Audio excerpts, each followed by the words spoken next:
March on. March. Colors. Halt. Left. Face.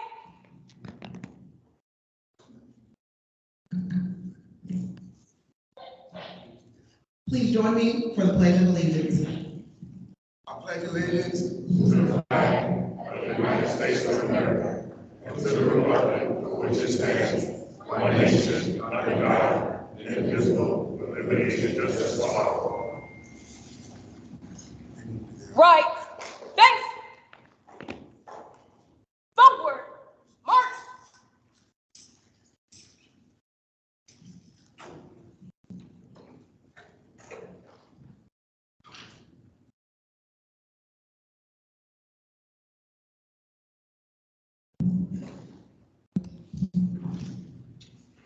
Everybody can be seated. Creekside is fancy, guys. Whenever I come down here, they roll out the red carpet. Their students are here. They are ready. So I have to make sure I'm doing things right. One of the things that we're going to start with tonight is every community meeting that I have, I try to start with a student panel. And I do that because so many times in the community, we hear from the adults who are not in the schools. We hear from everyone else, but we don't hear from the students who are actually here experiencing the school. Before we start, Principal Frankie Pollock, everybody give him a round of applause. Phenomenal, has done wonders with Creekside, and we thank you for that. Before I start, I want to talk very, very briefly. We'll do the student panel for about 30, 45 minutes. You guys will be able to ask questions, and then we will go into our board minutes. One of the things that I continually hear in the community is around the idea that our schools are not good enough for whatever. And one of the things that I continually fight back when I hear that is, the first thing that I always say is, when is the last time you've been in our schools? And then I always ask, what is the solution to what you're bringing? I know we've all seen the news, and students and adults alike are coming back to school, and everybody is angry and everybody is wound up. And so many times when you turn on the news, instead of the good things that are happening, we hear about all of the robbings and killings for the first 45 minutes. And I don't know about you guys, but it really gets me a place where I'm like, I can't watch that anymore. So we have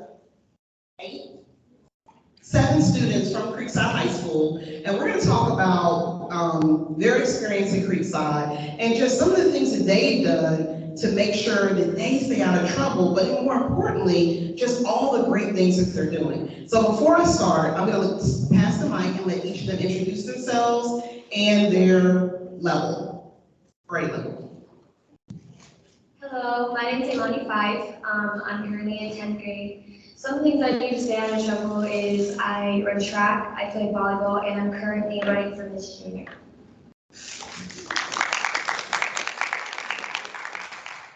Good evening, my name is Maya Smith, and I'm in 11th grade, and I'm currently an Avid. I've been an Avid since I was in 9th grade. I play flag football, I play tennis, and I'm also in the Wind Symphony, who just played for you guys this afternoon.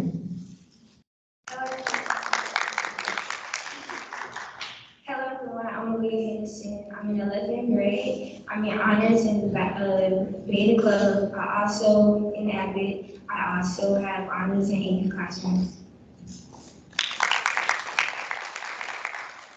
I'm Madison Moore. I'm in the 11th grade. I'm in honors and AP classes. I've also been an Avid since 6th grade, so it's been a long time. I also host the Crochet Club, and I'm a part of National Honor Society and Beta Club, and an Avid Master.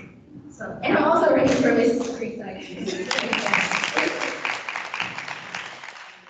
Good evening, my name is Lauren Oliver. I am an Avid and an Avid Ambassador. I am part of both National Honors and National Honor Society and Beta Club, and I think that's me, sorry. Good evening, everyone. My name is Osan Sidney.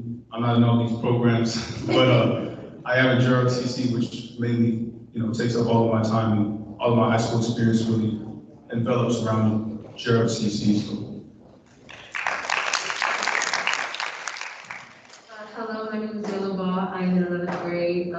I have been in Abbott since sixth grade. I'm also taking honors and AP classes, and I am in Beta in National Honor Society, and I am president of National Honor Society. So. We have one more coming. We have one more. Don't run.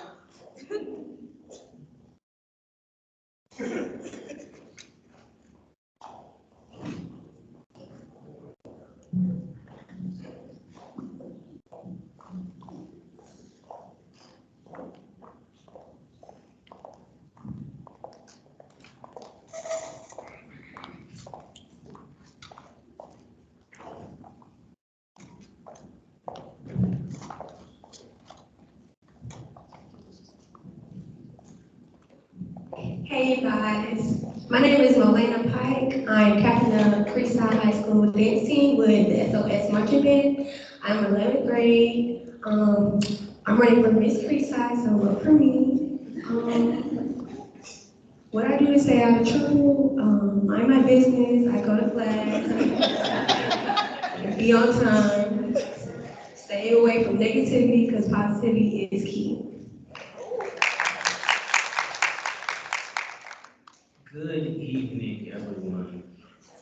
My name is Eugenia. I'm in 11th grade, and I'm running for Mr. Creekside, so vote for me as well. I run track. I'm in drama club, beta club, National Honor Society, and what I do to stay out of trouble is I just look, observe, and then laugh, and then walk away. Okay, so we'll start. Go ahead. I know we got more of that part here. Come on.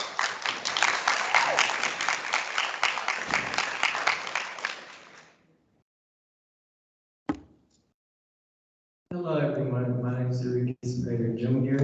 I'm currently a senior, and what I do to stay out of trouble is be in band, do whatever band does, and listen to music and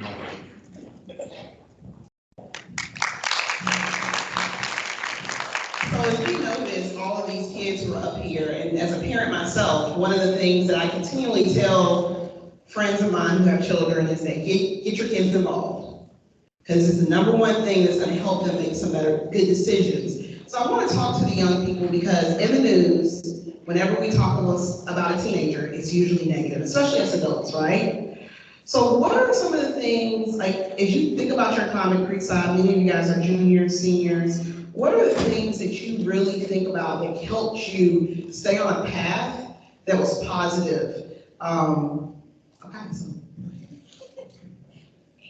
One of my main things is keeping a positive growth mindset because most people at our school don't keep a growth mindset. So if you don't keep a growth mindset, you're not going to want to progress. So if you keep a good mindset and think about your future, you will have something to look forward to push you to complete your classes, get your class on time, pass your classes, and then you can do your extracurricular activities. But education always comes first.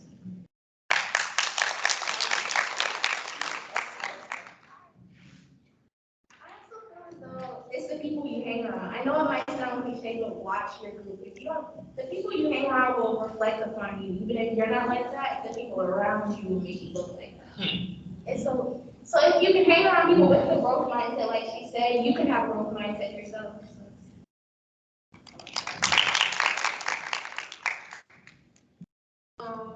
To kind of add on to what they're saying, it is definitely important to have that positive mindset, surround yourself with like-minded people. And to add on, I would also like to say that it's all about being it's all about just simply being aware. You know, you make decisions that reflect how you live your life, you know? So if you want to stay out of trouble, you have to make that decision to do so. It's all up to you. No one else is going to tell you, hey, you can't do that, blah, blah, blah. You can't necessarily rely on other people to keep you out of trouble. You have to rely on yourself.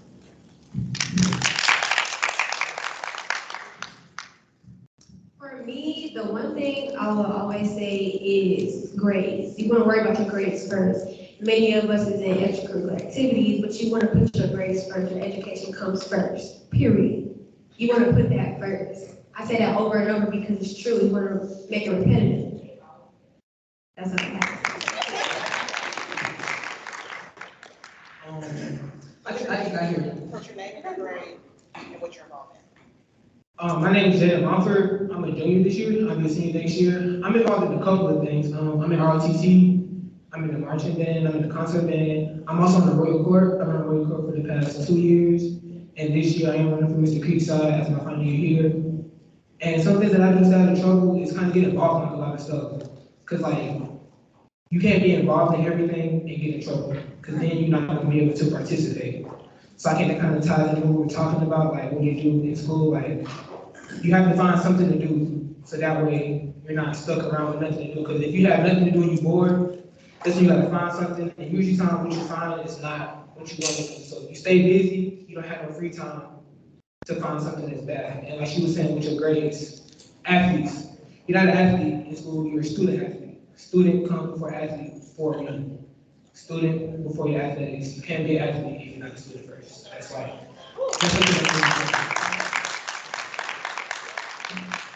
I just want to add on too, you have to make sure that you have goals, you want to have plans. College, you have to set your plans and your goals as well as your grades.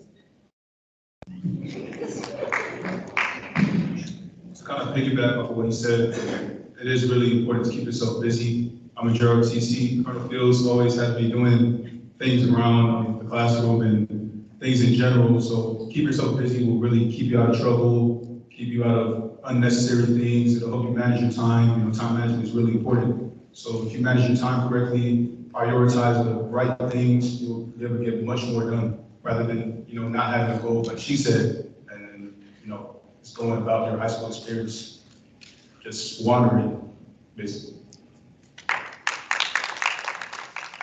And a little bit more to piggyback off the goals. Like, I understand that they say college, but like, we're not talking to everybody. Like, most of us up here, we're juniors and seniors. So of course, we're thinking about college now because college to us is a short-term goal. Short-term goals are just as important as your long-term goals. You can't just look at what's far away. You gotta have something to kind of reward yourself almost. Like, look forward to doing something tomorrow. Set something to do tomorrow. You do what you do tomorrow. That's kind of like, yeah, I did it. Instead of like waiting for 3 years from now and you're just focused on 3 years, you're not worried about tomorrow. You can't focus on 3 years if you can. Basically what I'm trying to say is like, set short-term goals. If you don't have a short-term goal, your long-term goals aren't going to be accomplished because it's like practice as well too. Practice makes perfect. If you practice reaching your short-term goals, long-term goals are just going to come to you.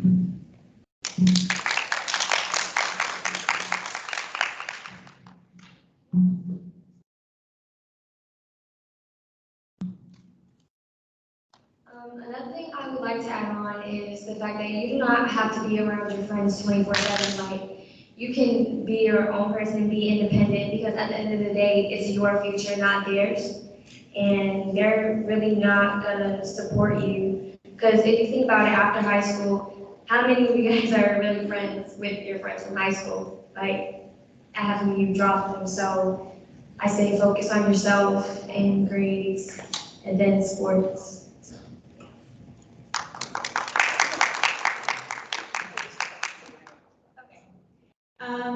So you want to go to the next question? Okay, so the next question is, what happens at Creekside that no one knows about? And to me, honestly, I don't think a lot of people know about our AVID program. I mean, it's popular in the school somewhat, but it's not popular enough for a lot of kids to be in it because it's very, very beneficial.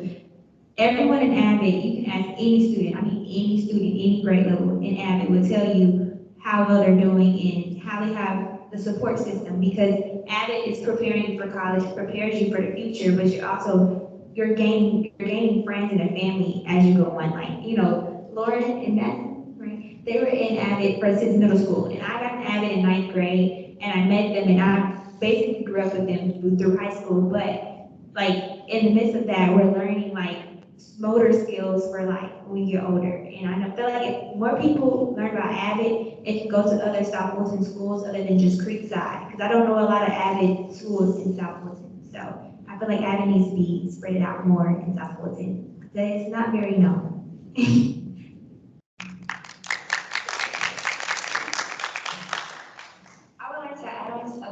Avid, Miss Lee, she helped me so much. She's over at Avid. She actually let me realize the things that I could overcome. I used to struggle with like taking tests, for instance. She actually would sit down, look up a program for me or a website or something to get me like real educated and better knowledge on it. She's also helping us with ethics for college, and we're actually starting now since we're juniors, my bad. And I would say it's a lot of pressure, but she actually like broke it down to pieces where I can actually understand and get it done. This can be for anything, right? So it can be anything that the community needs to know about Creekside that they don't know. Sorry, I would just also want to add on about Avid. So personally for me, when I was deciding what high school I was going to attend, my two choices were either Westlake in their magnet program or stay local and go to Creekside and Avid. And at first I thought I was really going to regret not going because you hear all about all these other schools and all their different programs and how large they are, but you never really hear much about Creekside and like their little smaller programs. Even though Avid is not a large organization, I think it really is important that we really do highlight on the small knit community. It doesn't have to be large to be impactful.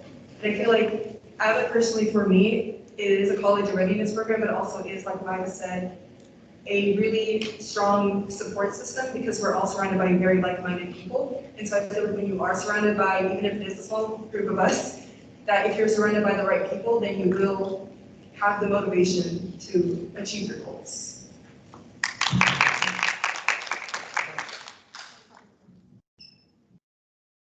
I like to add on about Avid. So my Avid journey is kind of different. So I just got into Avid this year, actually, my junior year. But I've been trying like very hard to get into Avid since middle school. But my schedule hasn't really allowed me to do that with the class that I was taking. So this year, when I found out I was getting into Avid, I was really excited. But it was still kind of like what Lauren said. I kind of had a decision because I'm also in the marching band. So my school decision was more so, did I want to go to Creekside for a marching band, or did I want to try to go to another school where I could get a better education and be around students who seem to want to get a better education, sort of kind of. So I ended up choosing to come to Creekside for marching band and found out I was getting to Avid. And like they say, we're like a family. So Avid classes is not just Avid. Like when you're in an Avid class, it's sort of like an Avid schedule, so to say. So the same students who you're in that, like that's who's I'm in my 1B Avid class with, I'm also in my 1A AP US History class with. We're with each other every day of the week, 24/7. Those same kids who I'm in class with, I'm in the marching band with. I'm in JRTC with. We're everywhere. Like we're like they kind of say, we're kind of like we're big in Creekside, but we're small to the world. So that's something that people really don't know about Creekside is the Avid program. And also, well, the march, our band, we're kind of coming to come known now, but that took time. So everything is going to take time. But the band, we're starting to get our recognition, and we're trying to bring that recognition to Creekside. Like I'm not sure. I think I heard that I was walking in. They were talking about on the news all the negativity about Creekside, but that's when you have to have us as up on this panel, Avid students, marching band students, athletes. Everybody at Creekside isn't what we're portrayed to be. Everybody at Creekside, we're not as bad as we seem. If you were to come to Creekside, talk to the right students, not even talk to the right students, talk to every student. Because every student is the right student. Every student has a voice, every student has an opinion, and we're all important. You can't just say, oh, this student is in the hallway, so they're not going to class, they don't need anything. That's not true. They're in the hallway for a reason. It's something that they're missing that they need. And it could be you. It could be that conversation to talk to them and tell them that they just need that guidance pretty much. Everybody doesn't have access to the guidance that's needed, I feel like. Speaking from somebody who just got to Avid this year, everybody that hasn't had that guidance all 4 years of high school, I feel like. And I feel like that's something that needs to change. And that would change the narrative of Creekside itself.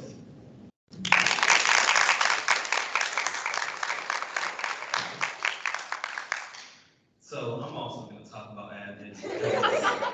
I love Miss Lee so much. So I started off in Avid when I was in 6th grade. And then up until 10th grade, I didn't really take advantage of it because, you know, I'm going to be honest, after my 9th grade year, my GPA was terrible. And then Miss Lee would even tell you that I didn't really take anything serious. And then once my 10th grade year hit, she really like hit it hard on me. And then I realized that I kind of need to stop taking advantage of things and then see the good in what she was bringing. So after my 9th grade year, I had a 2.5 GPA. And then now, after the conversations me and Ms. Lee have had, now I have a 3.7 going into my senior year.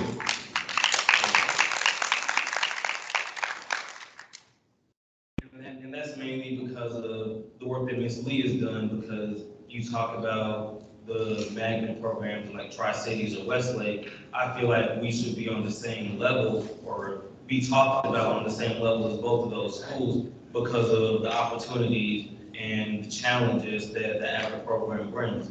Because you can't just slack off and then do all these things and then expect to stay in the program. And that's the same thing that happens at Westlake and Tri-Cities and all these other schools. So I feel like the main thing about the AVID program is it needs to be put on the same level as these other schools because it gives you the same benefits, even if it's not talked about more than those schools.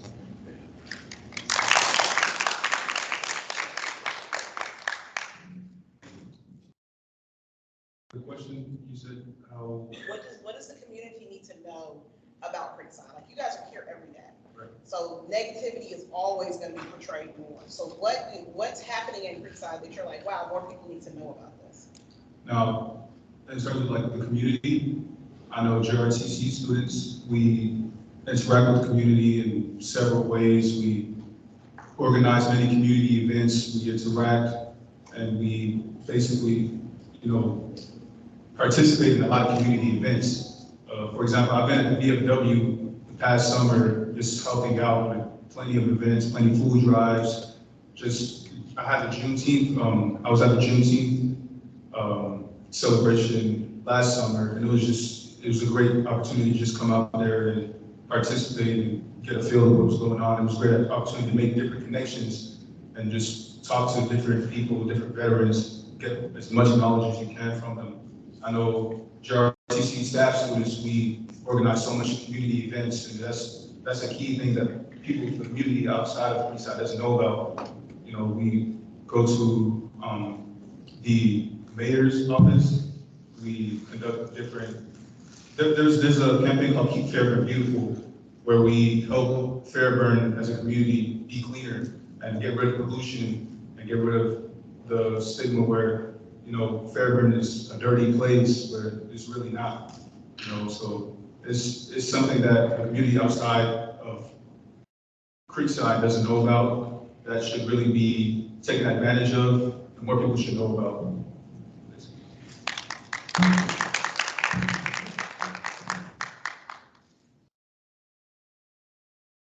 The best advice that I can give a parent is to get your kids involved.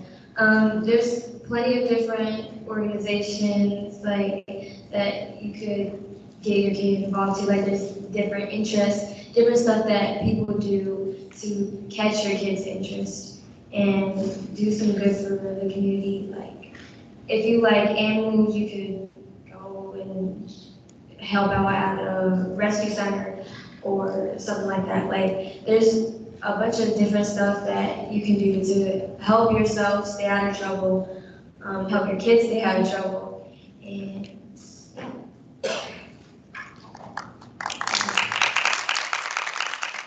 I would say to parents, don't be afraid to be involved in the schools because y'all's involvement really helps in the school, because sometimes we do need more support because it's hard on our administration to just handle all these things at one time. So if we can just get parents, my bad, to just do like fundraisers or just, just come to the school, maybe be like counselors. That could really help the school because we really don't have a lot of parent involvement. So if we can get some parent involvement, that would be really good. Amen. Amen.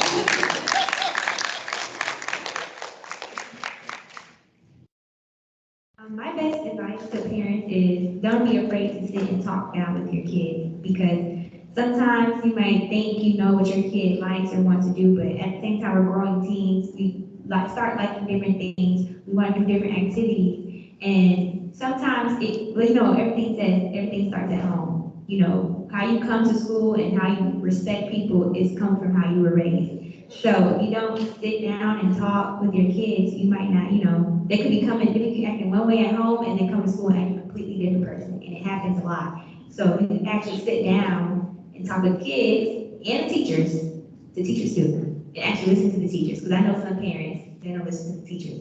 But if you sit down and talk with the kids and the teachers and actually try to listen and not just hear, it could make a big difference.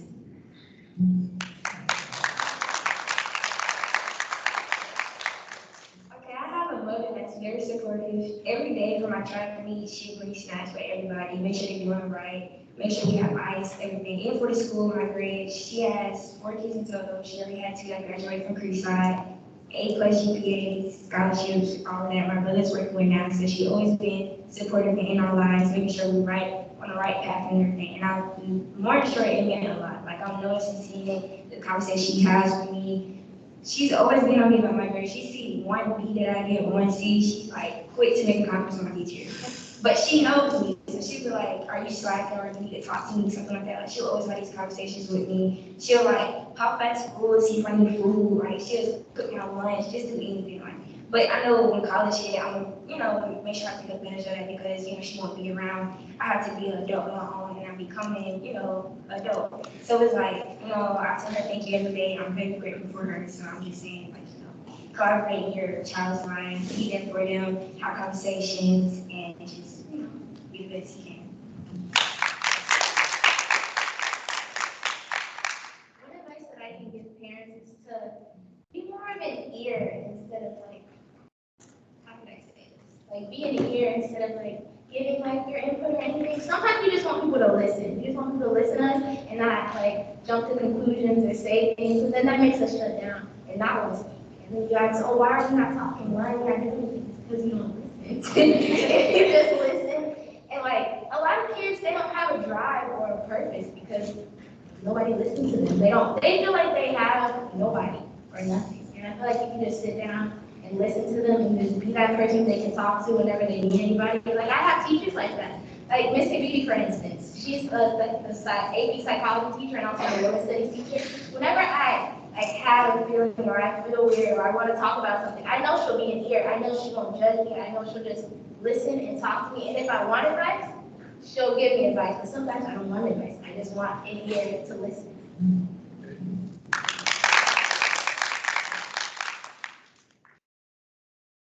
One piece of advice I would have to parents is to allow, as Maya mentioned, we are teenagers, and with teenagers comes a lot of responsibility, and one of those responsibilities being independence, to allow us to make our own decisions, but to know that also independence doesn't necessarily mean neglect. And so it is important to, yes, let your child to have different opportunities to see what fits for them personally as a growing individual, but also to make sure to look out for them very carefully, because as Maya did say, a lot of issues do start at home, and that you want to be aware of the signs before it becomes something that you can't necessarily control. And do know that your kids, I know like deep down, they really do, like, they have a good sense of mind. They aren't stupid. They know exactly what it is they're doing. I feel like if you both can become aware of those issues together, then it is something that will be relatively easier to overcome.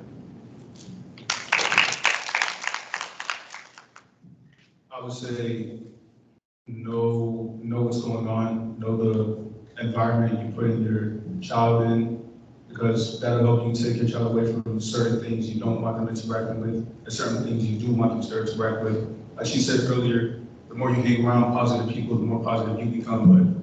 But if you put your child in a negative environment, you can't blame your child for being negative. You have to blame the environment. So I think that's one important thing. And knowing the environment, everything they just said goes into that. You have to interact with the student. You have to really get to know them. You have to be listening. You have to have teamwork with the student. You really have to be involved. you said at the beginning, you really have to be involved with things in order to really get a feel of what you're putting your child into. So that's what I would say.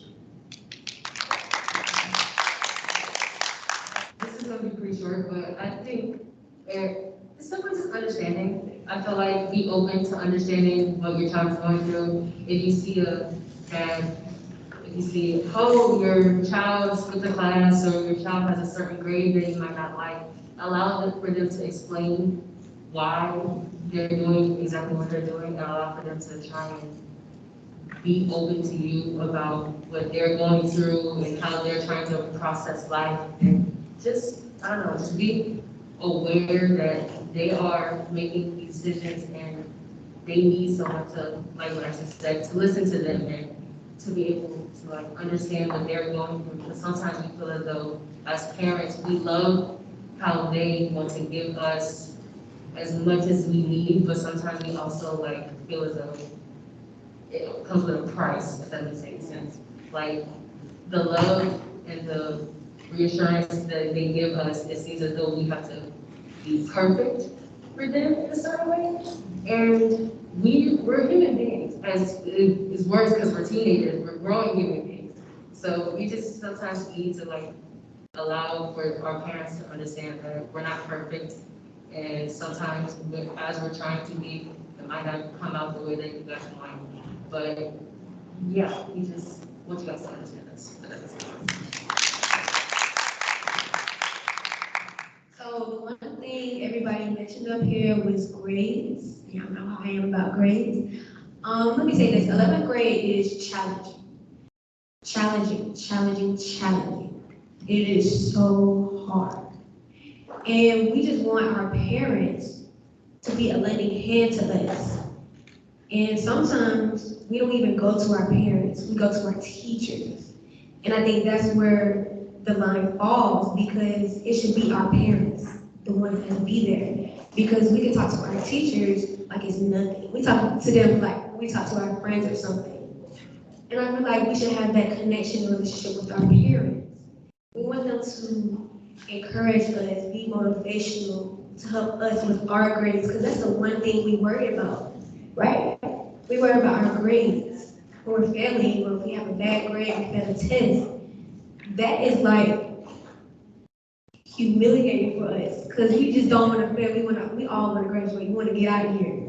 We want to go to those goals I was talking about earlier. And we just want the what's the word? We want the energy, the spirit, everything we can get from our parents, just so that we'll know that, well, they will always be there for us, not our teachers, our parents. So I just want the parents to just understand that we need you all. We need y'all. That's it.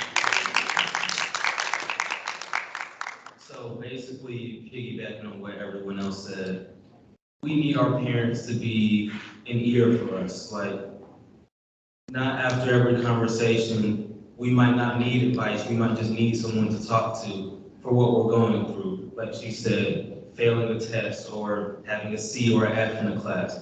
Sometimes you just need that person to talk to. And sometimes for a lot of students, it is their teachers, it is their friends sometimes who are passing those classes. And sometimes we need our parents to be that ear for us and then be there for us, but also not try and like do too much, if that makes sense.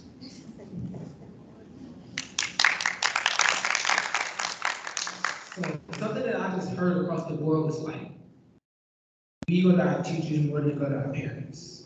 Well, mathematically, technically, we're around our teachers more than we're around our parents. It's 7 days in a week. We're at school 5 of those days. We're at school from 8. The average student is at school from 8 something in the morning until 3 in the afternoon. Usually some parents are off work by that time. Some parents get home after their child gets home from school. So yeah, you want to have that relationship with your parents, but sometimes it's easier to have a relationship with somebody who you're around most of your life. You're around teachers more than you are parents. Prime example for myself, I've been in the band since I was in the 6th grade. When I got to Bear Creek Middle School, Mr. Bailey, the current band director here, was the band director over there. I was around Mr. Bailey every day. I'm still to this day, I'm under Mr. Bailey every day. Everything I have, I go to Mr. Bailey. Mr. Bailey, hey, this happened. I need you. Let's go, let me know. Let me know what's up. I know that he's there for me. I have a father in my life. I know that at the end of the day, I can still go talk to my father about those same problems. Most of the time I do, but sometimes it's just easier to get to your teacher than it is to your parents, if that makes sense. Sometimes your parents, sometimes even parents, like you all, we love you dearly. We enjoy everything that you provide for us. But sometimes it's just easier for me to go to somebody who I'm looking at 8 o'clock in the morning than somebody who I have to wait to see at 8 o'clock in the afternoon. So that's a main kind of reason sort of that we're more so connected to our teachers than our parents.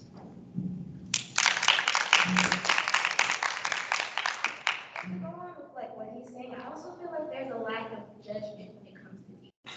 Like when I talk to your parents and stuff, it's like you try to tell them about something and they're quick to lecture you about it, or they're quick to jump in before you even finish what you're talking about. And it's like, how can I express myself to you if you're already judging me before I can explain it? Like say I fail a test or something in physics, because physics. My mom has the Infinite Campus app, right? So as soon as I walk in the door, she's like, why did you fail? What happened? And I'm like, oh, let me explain it first.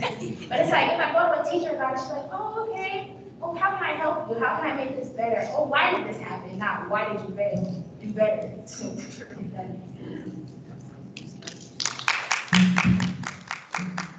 And another thing on what she said, don't be afraid to let your child fail. Like, we were all talking about our parents, somebody to lean on. Let your child, you can't learn to get up unless you learn to fall. If you're always somewhere holding your child up, they're never going to learn how to carry themselves on in the real world. And I feel like that's something that students now they're really lacking. They're always looking for the easy way. They're always looking for a, hey, can you do this for me? Instead of, hey, how can you help me do this later on? It's more so, something that I've always been told was, I can make you a sandwich and you can eat today. Or I can teach you how to make a sandwich and I can eat it forever. A student, if somebody gives me a sandwich and I don't know how to make this, I'm only full for the next maybe 3 hours. It's 24 hours in a day. What am I doing for the other 21? It's gonna be a struggle. So just kind of let your child learn on their own, but still be there to direct them, not tell them.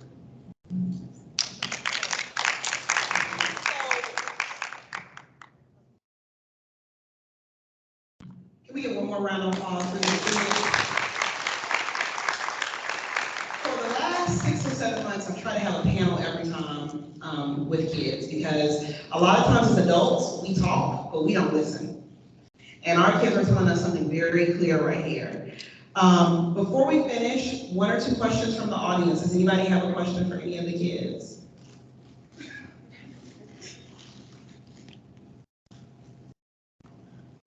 Thank you all. First of all, I am very proud of each and every one of you all.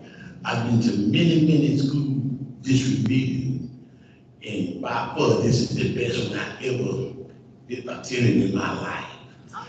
I was in this school building, the community meeting before you all were born. That's real talk, before you all were born. Y'all wouldn't thought about when I was in this cafeteria. But you all had exhibited some excellence that I didn't have no idea existed in kids y'all's age. And I want to thank you all for teaching me something today. But my question to you all is this. What role do you think that the school plays in you all development? And other kids that is here that is struggling, what can the school do better to help you all? We got one more question after this. Something that like I feel that the school can help kids that are struggling is to be there. Because honestly, if we're being completely honest, some of the teachers are petty and they will like find a situation or they'll instigate, which is, it happens a lot because I mean, I've talked to these teachers and I feel like they should like be mature because if they're feeding into like the drama and you're a teacher, so if the students are coming to you talking about this and you're instigating it, they're not gonna think that what they're doing or saying is wrong, even if they are on, like obviously in the wrong. Like like teachers get involved with like everything. Like everybody here has a one teacher that you would tell anything and everything to, and sometimes the way like you will connect with like teachers who are kind of like you. So if you are kind of extra and petty and likes to be involved in a bunch of drama, you're gonna connect with that teacher, and then it's just not gonna be a good mix. So, yeah. I feel it's like we should appreciate our teachers more because at the end of the day, the teachers are the one teaching the students. So whatever the teacher is feeling, we're gonna feel too because we energy in a way. So I feel like maybe do more with the teachers, give them more motivation, have more staff. Yeah, staff. The fun ones, not the ones about grades. Do more with your staff. Get out. Maybe go see friends. But just get more involvement for the teachers. Make them want to come to work. One last thing to add. One thing I think, what was the question again, so I can make sure? What else can a school do to support students? The grading system, the 25, 40, 15, that got to go. That 40 be killing me. Because you can get so many hundreds on the homework, that 15 go in. I promise you, one little test grade in that 40 will drop you like a fly. But I do love that Creekside has amnesty. Even though some kids don't take advantage of it, which we should. Thank you, Jesus, for amnesty, because I was like, ooh, I was a little worried because, like I said, that 40, it's the 40. It's the 40 for me. 25, 40, 15. The 40 has got to go. It's like a grade away. Yeah, you see it. I think they have some questions down there. I mean,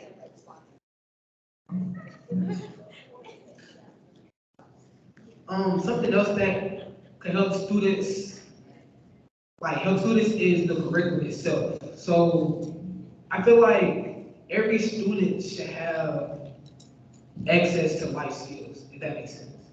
So I'm an ROTC student, right? Lately in ROTC, currently been teaching us financial literacy.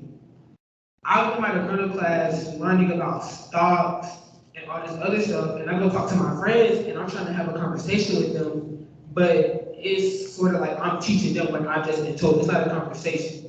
And I feel like if I'm in school, not learning about what I can use later on in life, kind of what we was talking about earlier, long-term goals. If I can't use what I'm learning in school now and later, students are going to feel like it's useless.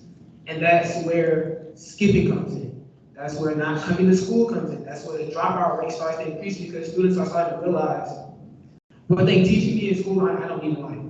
I know, not trying to be funny, but us younger people, we're on social media, so we see a lot of, I've never seen why use it makes sense to me. I've never used that in life. Like, that's why I hear from a lot of like my older people that I talk to, kind of like people who graduated college and they're doing something else. They're like, a lot of stuff that you use in high school, you're not going to need in life. That's what they're telling us. That's what they're telling us. They're telling us, hey, you don't need to learn how to find the area of a triangle in order to go make $1 billion trading an Apple stock and a Tesla stock. That's what I'm hearing from people who are leaving the school, but then I'm coming back into school and I'm being forced to sit in the classroom with all of the other students who's hearing the same thing. We're being forced to listen to somebody tell us something that we're being told we don't need in life. or even better, we're being forced by, it said teachers be paid. We're being forced to sit where a teacher in front of us, some of these teachers aren't passionate about what they do. Us average students, we're lucky to get teachers who are passionate about what they teach us. Miss Lee, she's passionate about teaching us, not about college, but about being better in our future. When you go to Miss Lee, you don't have to go to Miss Lee and ask her about college. You can go to Miss Lee and ask, you can be an average student who's not in ROTC. You may not know who Colonel Fields is, Master Sergeant C, or First Sergeant Johnson. You may never know who they were, you just see them in the hallway. But you go to Miss Lee and you say, hey, Miss Lee, in my future, college not good for me. I think I want to find another route. Well, she's going to direct you to one of those three gentlemen who are going to welcome you with open arms. Kind of back to what we were saying earlier, teachers welcoming us with open arms and not being judgmental. So that's kind of how the school environment affects the students. Everything isn't always, we don't feel everything is what we need. We feel like it's being forced upon us, if that makes sense.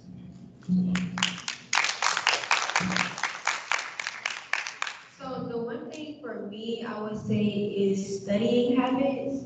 I know most people would say that you can get with your friends or something, can help you study, but I feel like we need that extra help from our teachers. Other than what Jada has said, we learn about all this other unnecessary stuff in the classroom. We really should be worried about how to study. Me, for myself, I don't know how to study at all. I don't know how to study, and I think that's the one thing that's so challenging in 11th grade, because it's so hard. We have all these tests, and we failing because we don't know how to study. So that's probably the one thing I would say that the teachers or the school can actually help us with more is studying. To add on to what Jaden was saying, because that was great. Yeah, I feel as though everyone on this table is in some sort of organization, right? Avid, National Honors, MIS, JROTC. I feel like those organizations and clubs that are sort of surrounded by the stigma of the honor AP student should be offered more so towards people who need it more than some do, you know? Like, yeah, like you're based on like your question about people who are like, need more help than some of us that are on this table. I feel like they're not necessarily being aware of the opportunities that we were presented with, and that's the issue that Creekside has today. Like, everyone needs to be able to I know everyone can't be sitting in every classroom, they need to crowded, but like, everyone should be offered those avid curriculums that we're teaching in our classroom, every single classroom. Avid should be a bigger program than it is today because of the fact that it's only in, 4 classrooms out of this entire building. That's the issue. Everyone needs to be an avid class. Everyone needs to have those JROTC community possibilities. Everyone needs to be able to be in Beta National Honor Society. Everyone needs to be able to have those program opportunities for everybody. Like, that's the issue. Everyone just needs to be. Sorry, I just want to add on to something. So I'm in engineering. I'm on a pathway of engineering. I only got onto that pathway just so I can get a cord, honestly. I'm not doing anything about that with my future, and it was just something that was on my schedule, and I wanted to continue on with it for that cord, because it looks good when I graduate. That's what I just wanted it. But I feel like some of these classes we're in, I took a look at my schedule for next year when I'm 11th grade, so my 12th grade year, it had Active 1 on there. Some of these classes I'm about to take is really unnecessary, and I feel like, no offense, I'm not trying to say this in a rude way, but some of the people and individuals who make our schedule just want it to be filled and just put random classes on there that we do not need at all.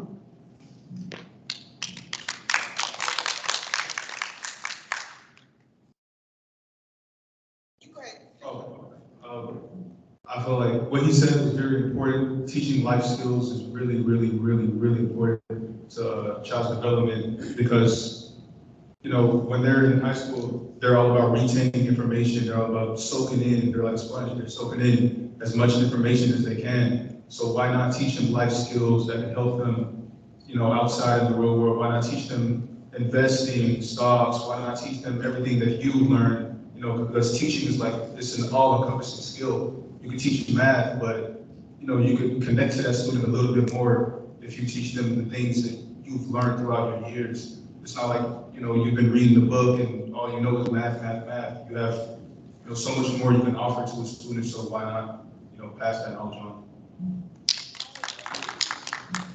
We have 1 minute, so you don't want to fit. Okay, just something really, really quick, short and sweet, a role that school can play into helping students, basically to sum up what each student at this table has said, is action.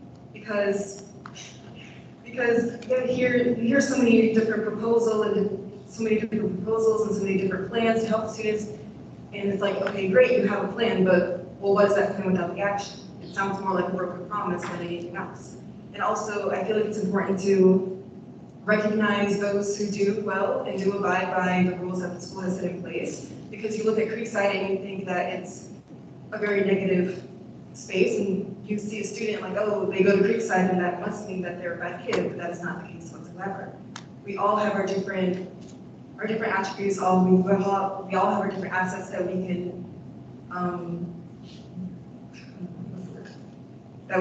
I guess, just overall add on to the student body so we can be an overall more inclusive environment. So let's give another round of applause. I know we have Mr. Reed who's going to come up and talk about the budget. I want to thank you guys for being honest, and I want to thank you guys for using your voice. And that's the number one thing you're going to know as an adult. Always use your voice. So I really want to thank you guys. I appreciate you guys. So a round of applause again for them. Mr. Reed, you want to come up and set up? While we're waiting on that, Mr. Pollock, if you can come up, we have something to give you. So let's do a round of applause for our principal here. You can go ahead and set up.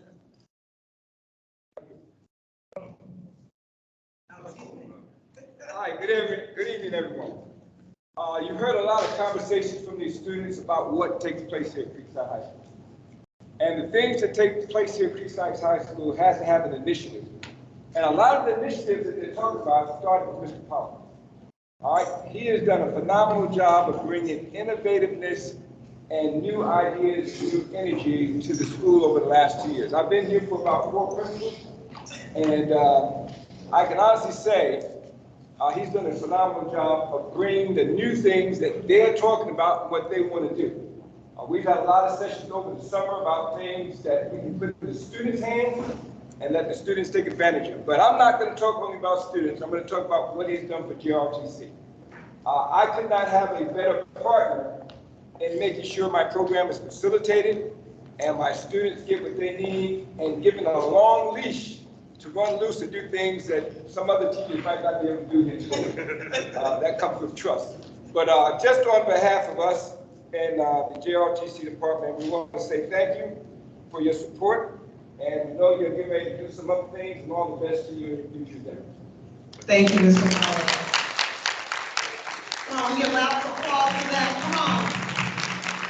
These are late reading. I'm like, hey, Mr. Pollock, we appreciate you. Students, can you come up and so we get a picture of Mr. Pollock? And as Mr.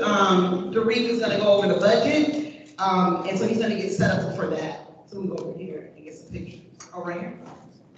Okay. As we get ready to set up for our budget, I always hear in the community, one of the things that is always said is that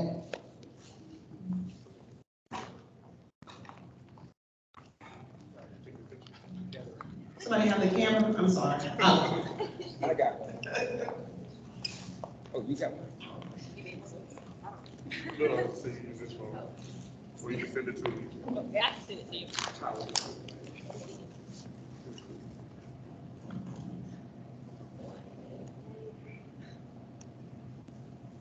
Thank you so much. Thank you. So as Mr. Reed, thank you, Mr. Principal Pollock. Thank you, students. I know we kept you guys. I know you guys. We have one student right here. The tennis team is going to state. So round of applause for them. They're going to Austin County, Broadway. So we're excited.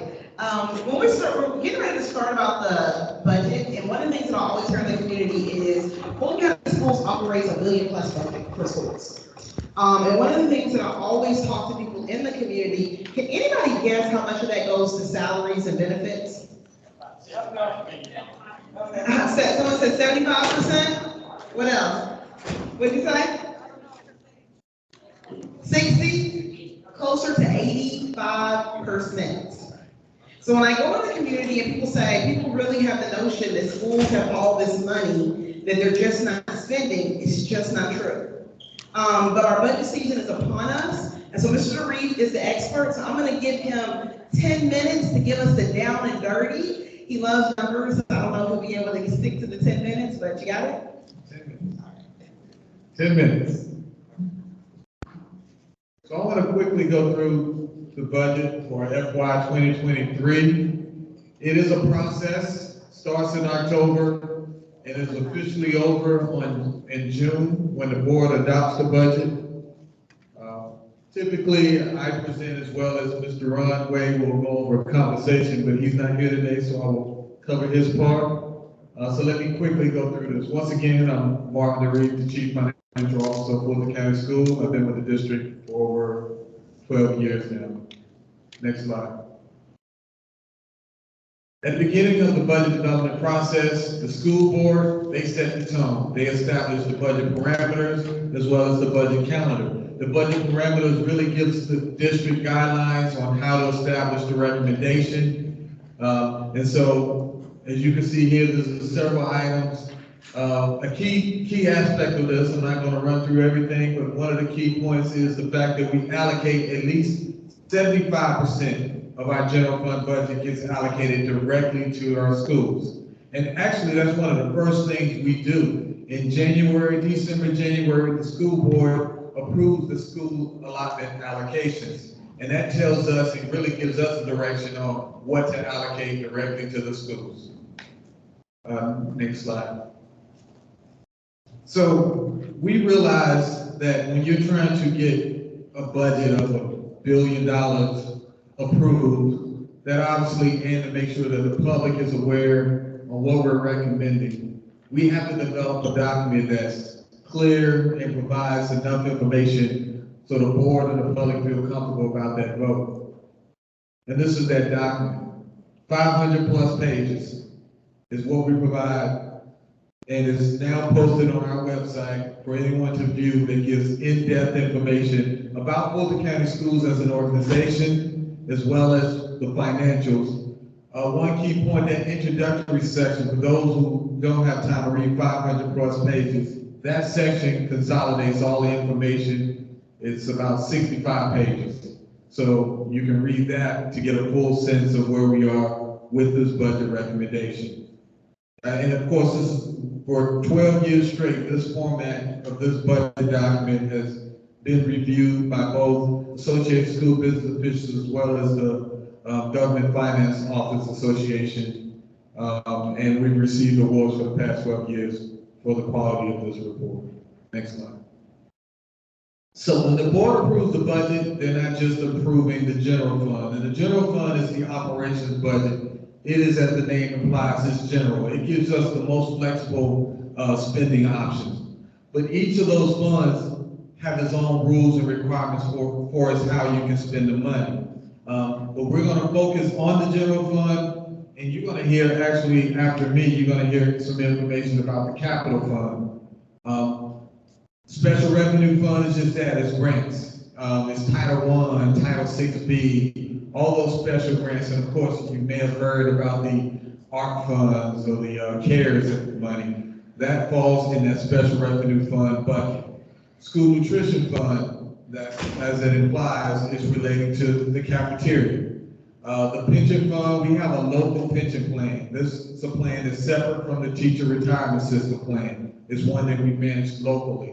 And you may have heard about people not being fully funding their plan, which is you know, that's normal. We're right now at 93% fully funded for that plan, which is incredible considering. So we're doing an outstanding job of really managing that plan. We've reached the $500 million mark for what's in that plan.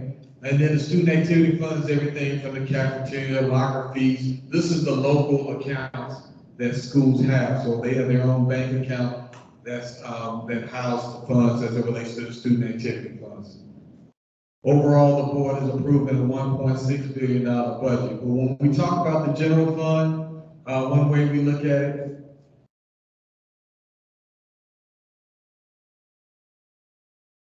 one way we look at the fund is by budget, by object group. You can see on this document, I know there's a lot of numbers and a lot of information, but this really gives you a sort of full view from the organization standpoint, where we are with position counts is the first two columns, how much we requesting for is one-time request, reoccurring, and you can see the FY 2023 budget request. Click on the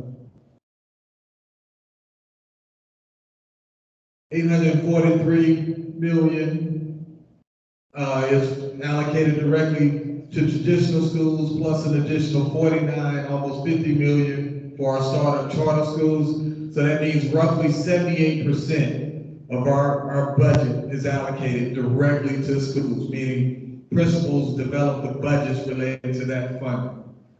So the remaining amount is allocated to central office, so to speak, but central office also includes $55 million for transportation. So, but this gives you a full list of the different departments and the different areas. Next slide, next. So once again, the overall budget, expenditure budget that we're requesting is $1,151,281,374. Next slide, next click. So when you compare that to the current year, at the current budget, that's 1.42% increase. When you compare it to the original budget for this year, that's 5% increase in comparison. So, as mentioned before, another way of looking at the general fund budget is by object group. Click. And when looking at it by object group, most of our budget is allocated in salary and benefits. It's people. Most of the general fund budget is to cover the cost of our people in salary and benefits. So anytime we make a decision, given that we have about 13,000, 14,000 full-time and part-time employees, anytime we make a decision regarding compensation, it is a big ticket item. It is a big number. Next slide. So I want to touch on that, the FY 2023 compensation recommendation. As you see here, when you look at where we are for its competitive, and this is one of the elements of the budget parameters. The board wanted to make sure we continue to be competitive as it relates to compensation. And this is just some of the headlines and some of the information that's out there as it relates to the metro Atlanta area. As you can see all types of comments in different obviously county and next slide actually. So why is that important? When we look at what other school districts are doing, I think you might have to click several times. You will see, keep clicking about 9 times. And the reason why there's a lot of clicks, what it speaks to is who we're competing against for quality employees. We have roughly 10 districts bordering Fulton County schools. 10. That's what we're competing with for as employees. And what that means is any one of those different counties where, unlike Cherokee, they don't have to worry about some employee from Coweta, switching jobs from them, because they're not going to go all the way down. But we have to worry about Cherokee, Creekside, Gwinnett, where there's situations where you don't have to move when it comes to making that decision. If you're in Cherokee and Fulton, and Cherokee all of a sudden increase their salary by 2%, you might decide, I'd rather stay where I'm at, that's a less drive, and get that. So every time we're monitoring what are these other districts are doing and trying to make sure we maintain our competitiveness. But no other district has this because we're 70 miles long. We have all these competing counties and school systems for talent. That's our situation. And so that's why compensation continues to be one of our #1 priorities. Next slide. And as Mr. Wade put it, we have a map problem. You see it from that map. But you can see the history of Fulton County Schools. This district, this board has constantly made decisions to keep us competitive. The only time in the last 10 years that we didn't do anything was 2020, 21, because when we were building the budget for FY21, we was dealing with the pandemic, and everyone was saying that the economy was going to go down. We faced a $40 million austerity from the state, meaning that money that we earned from the state, we did not receive in the tune of $40 million. So that was the only reason why we didn't do anything as it relates to salary in FY21. But you can see even in FY22, go back one. Even now, you can see all that we did in FY.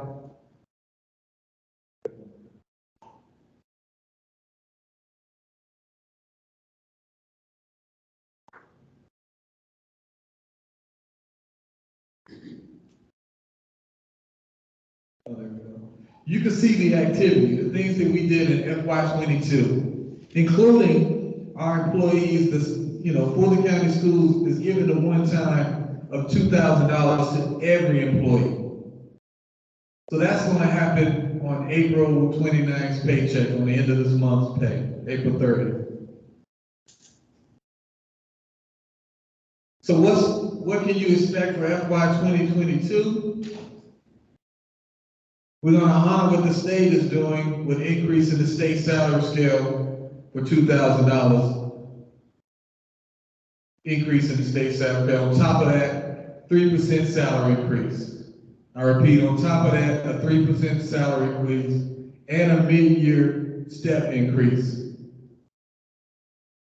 And on top of that, the superintendent, as you see in that asterisk below, is going to recommend come mid-year next year an additional 2% on top of that.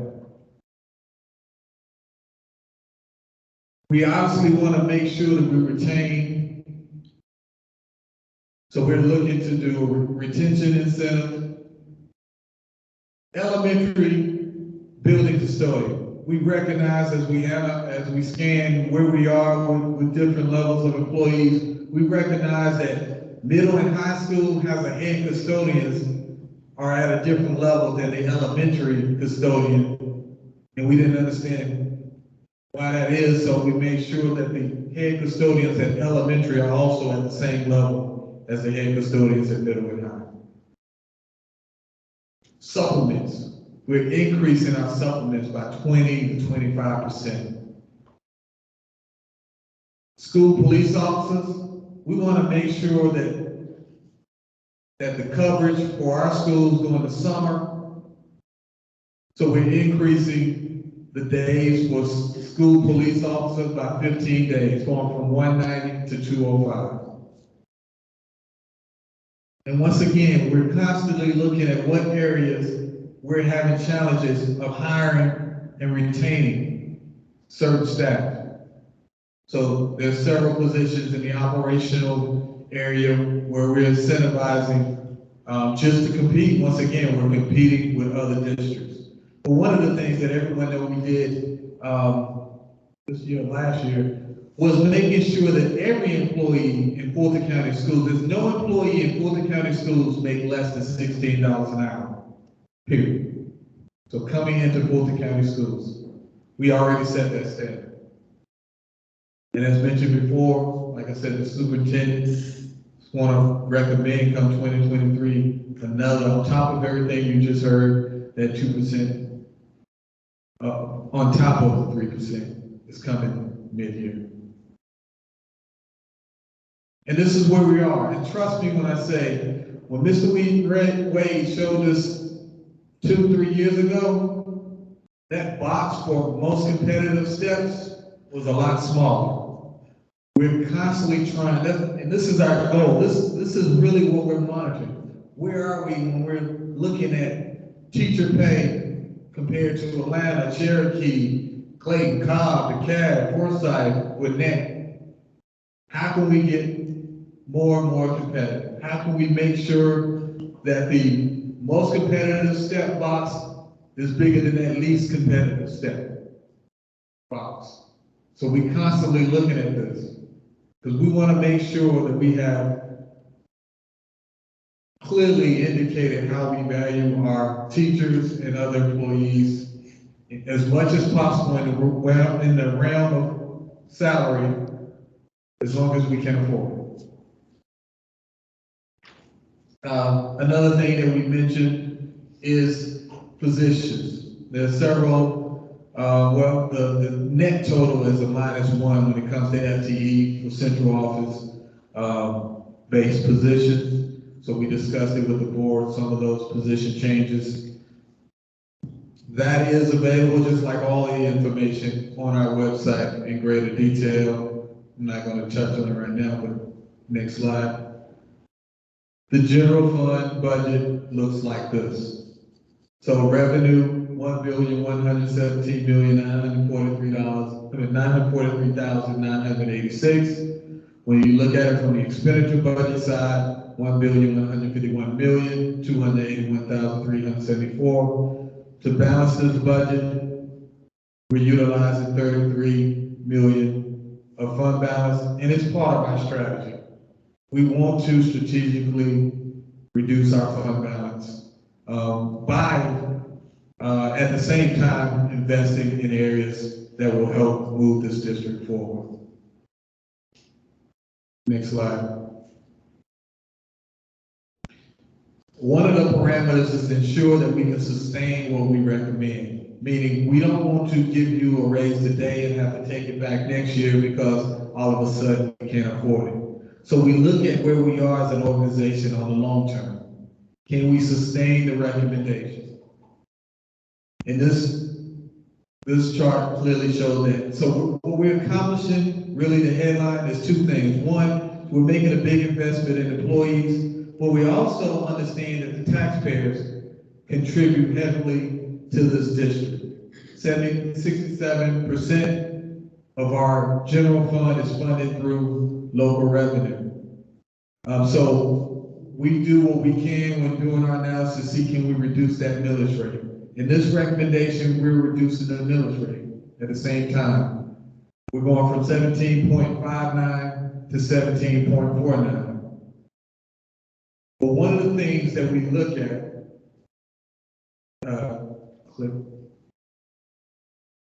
and it's hard to see, but we just put there we go.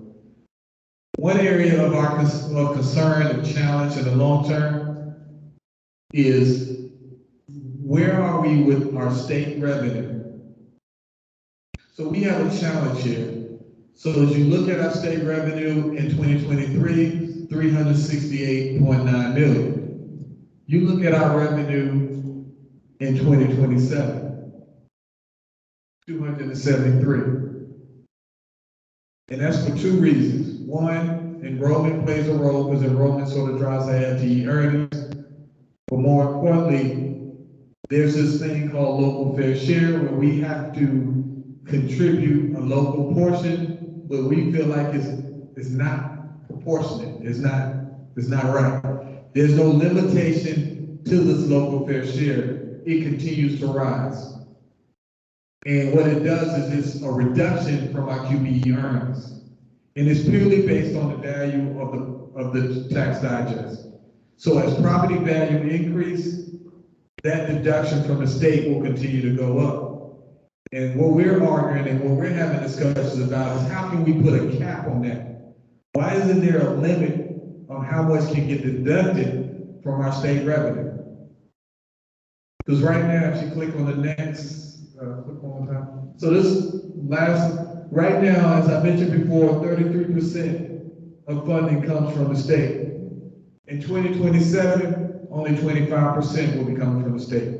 So 75% of our general fund will be funded from local revenue sources. What makes it hard for us to do what I just mentioned earlier, to find ways to reduce the local burden, meaning reduce the millage rate in the long term, is going to be more and more challenging as we get less and less state revenue.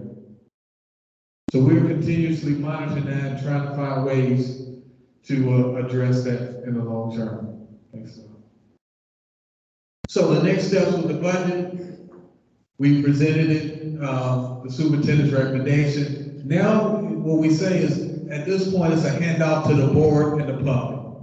The superintendent has made his recommendation. Now, in the month of May, this is where the public provides input and feedback. So there's 2 public hearings just on the budget. May 3rd, May 12th, and then the school board will make a tentative vote on the budget, and then in June, they make the final vote. So I encourage anyone to go to our website, go to the budget services section of the website.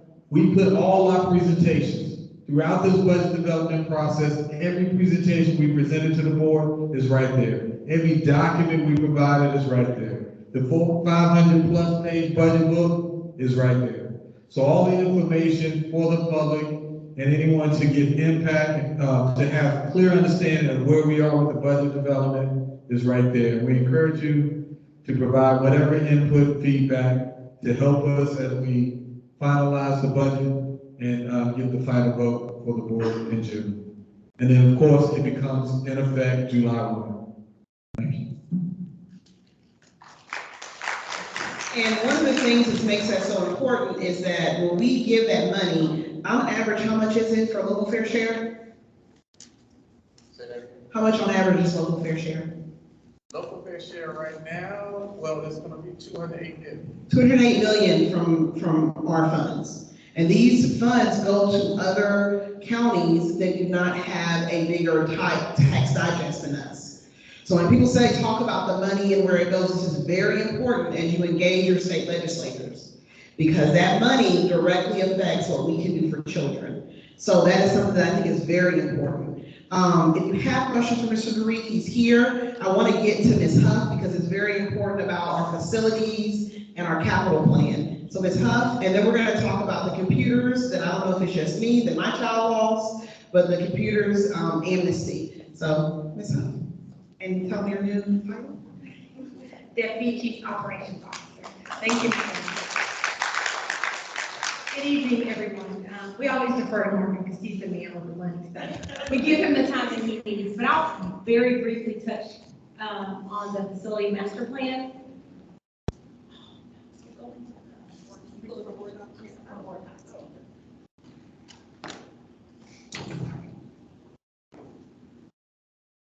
So this is a presentation that Mr. Maloof, Noel Maloof, who's the Chief Operations Officer, gave last week to the board. It's basically an update to the capital plan, the facility master plan, which is a component of the capital plan. So of course, the voters of Fulton County approved the upcoming SPLOST referendum that we start collection this summer with new revenue to fund our schools, to fund construction, to fund technology, to fund variety of things, but he gave an update on the facility master plan, which is typically new school buildings, renovation, construction. So I want to give that update to you all. It's at the top. It's at the top. This is the work session, capital budget update. And go to not the entire presentation. So I think it's slide 13 is where he starts. So Emily Bell gave a presentation on technology that I won't try to provide, but if you look to slide, go to 10, I'm sorry. So basically our facility master plan, this is the update that he gave to the board. It highlights the closeout of our current capital plan 2022, the remaining projects that remain in that, and then queues us up for the next capital plan that starts and carries us out through 2027. Our capital plan is a 5-year funding mechanism that supports the district initiatives for the next 5 years. So next slide. There you go. So we are in the final year of Capital Plan 2022. And as you can see, one of the projects that you've probably heard a lot about is Conley Hills. So we are actively working on our site work for Conley Hills Elementary School, and we have a project opening for that school, a replacement facility in August of 2024. So that work is ongoing. We're doing some preliminary site work, and it's being replaced at the former Woodland Middle School site. So that school will be opening in August of 2024. We also have McLaren High School. So in the current capital plan, it was a renovation project or a rebuild, and we are adding funds from Capital Plan 2027 to totally redesign and reimagine what McLaren will be. It's a middle college concept, which has a lot of integration with Atlanta Technical College, and will offer programs to our students above and beyond many of the offerings that we have right now, and that school will come online as well in August of 2024.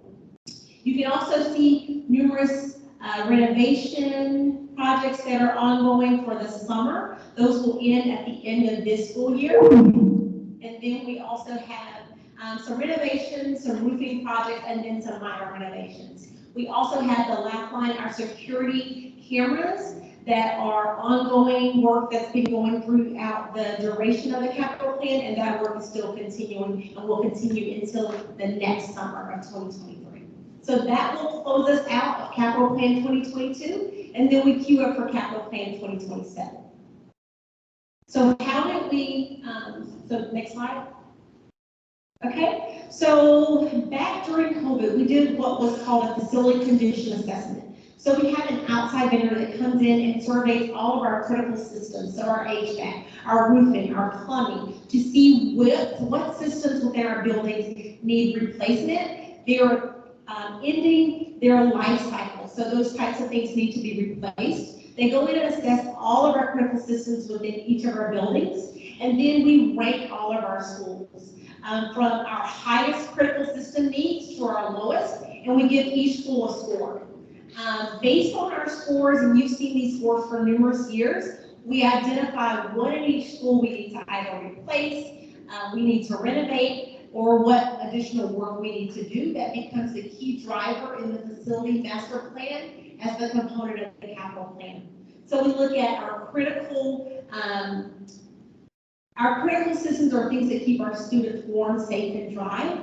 So we do significant critical system items paired with our infrastructure projects. And then we also look at educational suitability. So things like windows, lighting, those are things that impact students' ability to learn within a classroom. So those things are reviewed as well. And then we look at any type of enrollment concerns, if we have overcrowding or underutilization of schools, and then our facilities that were on our Capital Plan 2022 list, which were our sustained projects. And those were, there are a couple of schools that we just didn't have the funding to replace or repair in the last plan, and those are included as well. And that's how we look at what schools will be a part of Capital Plan 2027. So replacement and reconfiguration. So this is our list of schools that we are anticipating replacing over the next 5 years.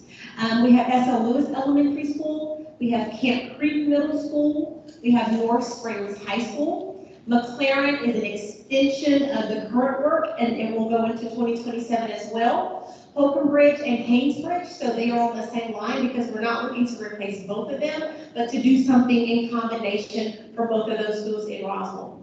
And then we're also looking to expand our academic portfolio and open a potential K-8 instructional model conversion of some existing schools.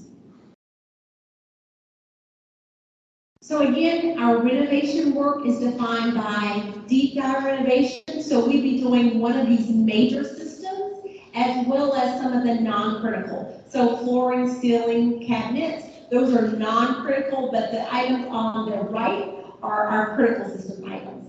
And then looking at specific system renovations, we have individual projects. So let's just say a school needs an HVAC or a roof. Those are individual projects that are specific system renovations versus our multi-system renovations is what we'll call our deep dive projects.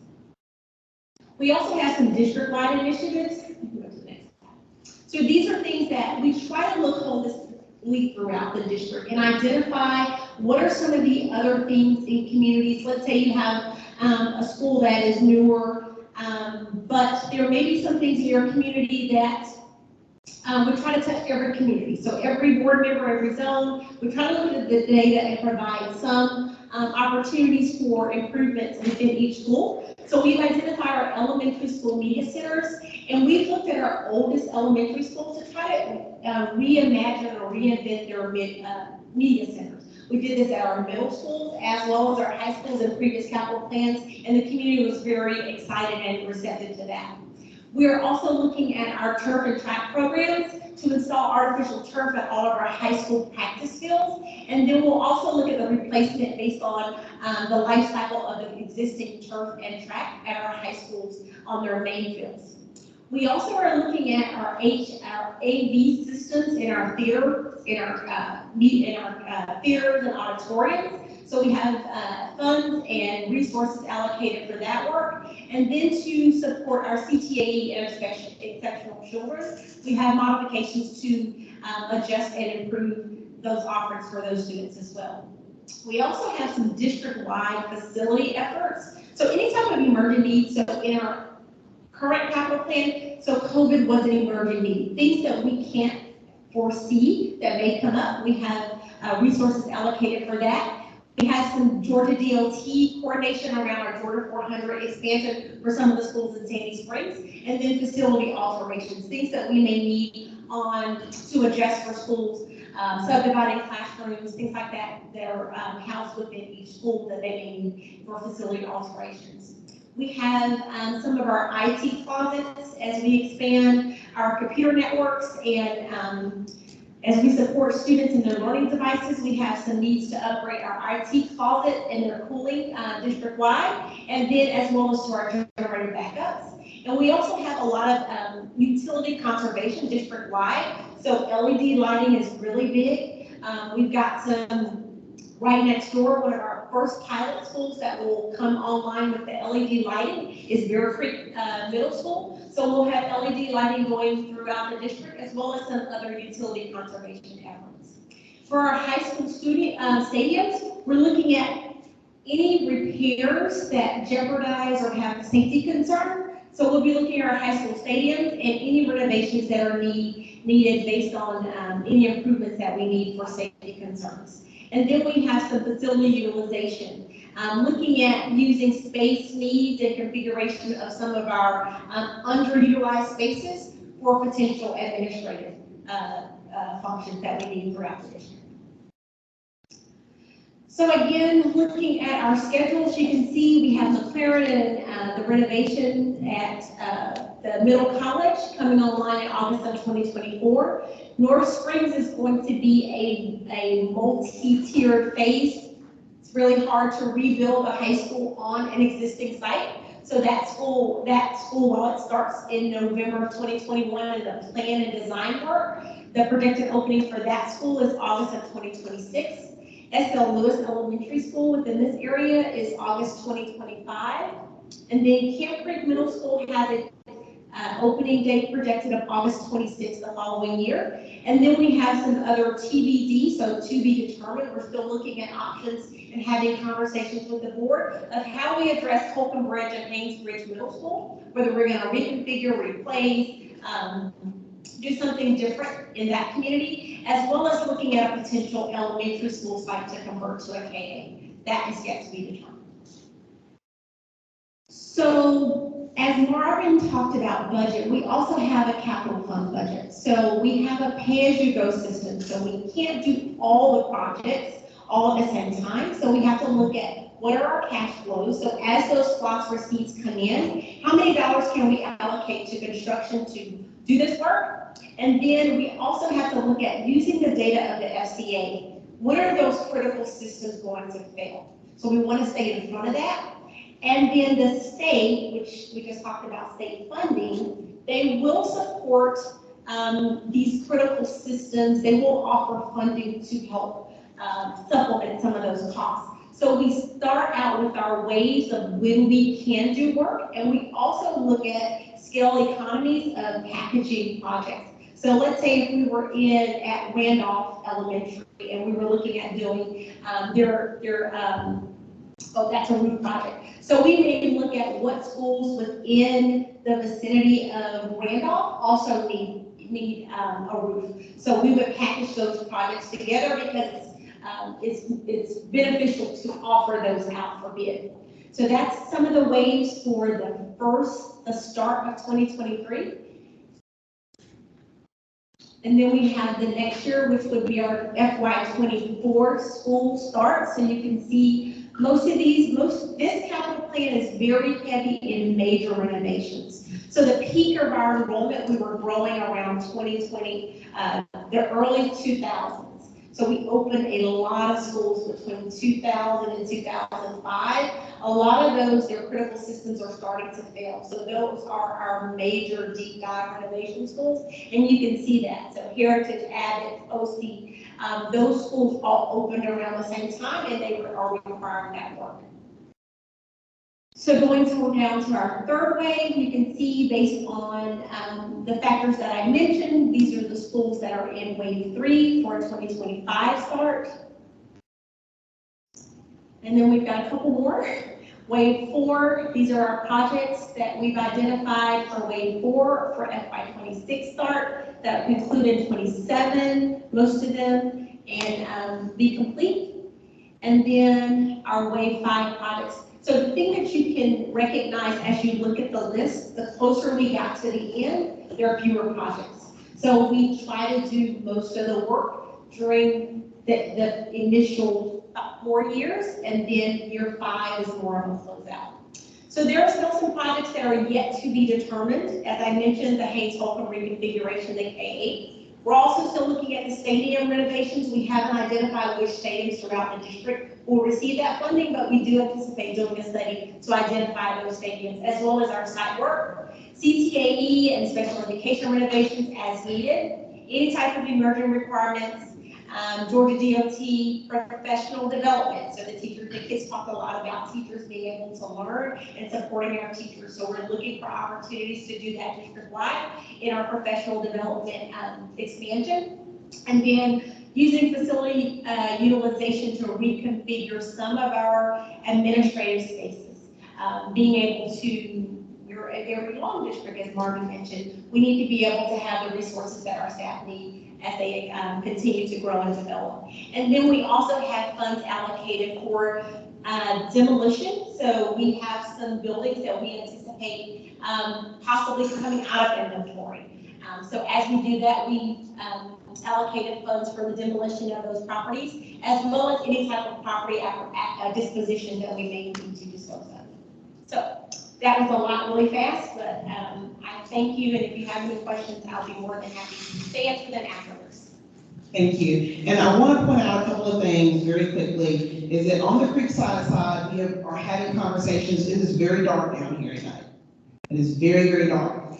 And so one of the things that I've asked operations is to look at for the LED lighting is for that. We're also very clear that the stadium at Creekside is not large enough. So that is on my agenda, so that when because we went to state, we went to, what's the runner-up to state? Okay, Final Four, thank you, Coach. We were not able to play in our home stadium, so those are things. I recognize that at Bear Creek, we have 200 plus students who came this year. They're overcrowded. So these are things that we're taking into account as we talk about capital plan and as we start to have conversations about some of these solutions. It is already late. I'm going to very quickly, because I think this last point parents need to hear, but we're going to wrap up, but I will stay here if people have any one-off questions. If you have a child like mine, he has lost his laptop, and you don't want to pay $250, so I'm going to tell you how to get out of it. Good evening, everyone. My name is Tim Dunn. I am the Executive Director for District Programs, and one of the responsibilities under my belt is the District IT Program Management Office. Basically, that's the office that runs all the technology projects, primarily funded by the SPLOST payment. So tonight, I'm here to talk about a very unique event of what we're calling device amnesty. And if you could bring up the, a little bit, I just got one slide. I've got the shortest presentation. to the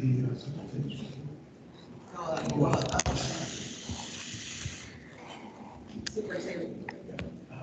And then you're going to see student. The next one has 4 hours. And then slide down to.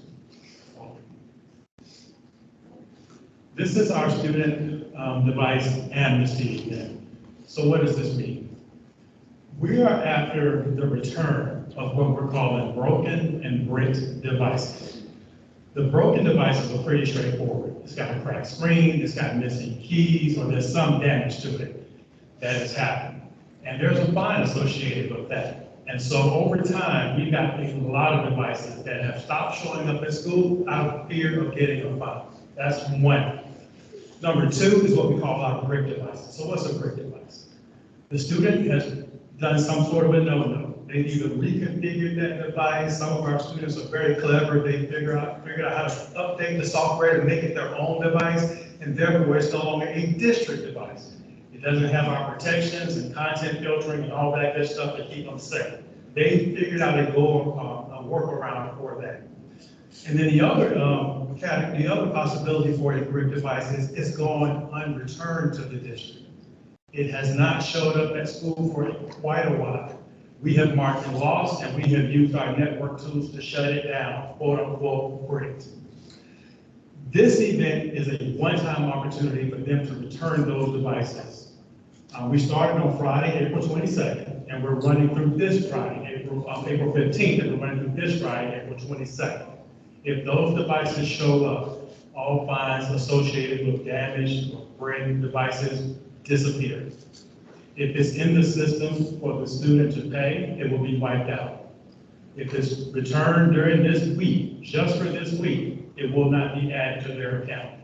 So that's what device amnesty is all about. At the end of the day, we want a working device in all students' hands. They'll be swapped out, given a new device so that they continue their instructional plan with the technology. And we want our device back so that, one, we can get it repaired if necessary, and get it back in circulation if possible. And then we also want to be able to update our inventory so that we can account for what happened to that device. So that's device amnesty, and I'll be happy as well to stick around and answer any questions related to that. So thank you again for your time this evening. That is all we have. Thank you to everybody who has been here. I know it is late. Hopefully you got you something to eat, and I'll stay around if anybody has any questions and or concerns. Thank you, Creekside. Thank you, Creekside. Right here.